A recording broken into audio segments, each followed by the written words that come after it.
Thank you for joining us tonight. Following a council vote this evening, the city of Columbus will be removing its Christopher Columbus statue.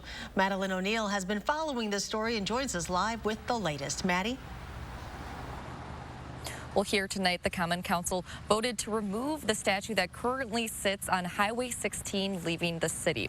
A number of people spoke out at the meeting against removing the statue, worried that it revises and threatens history. But those in support of placing the statue elsewhere, including the Columbus High School student who started a petition to do so, spoke about the importance of adding historical context, pointing to the mistreatment of Native American people associated with Christopher Columbus.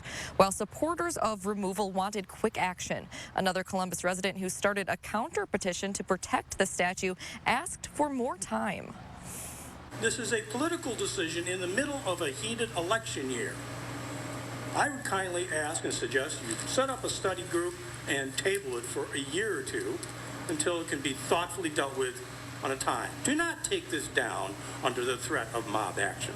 Our state's motto is simply forward. We have a chance to decide what is best represents our city. Is it a man who was a slave trader, participated in genocide, as well as being a navigator? By removing the statue and adding more context to it, we would not be erasing history. We would simply be moving our city, and in some small way, the country forward.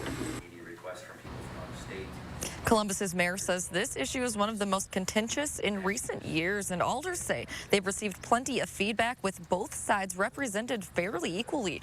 While alders discussed the possibility of a citywide referendum, they decided against that, instead voting to remove the statue tonight with a 4-1 majority. When we're speaking about civil rights and things of that nature, it is meant for the minority. To expect our community, I would personally hope that we would get a majority opinion and a majority vote for its removal, but to expect that and rely upon that is simply not a good way to go.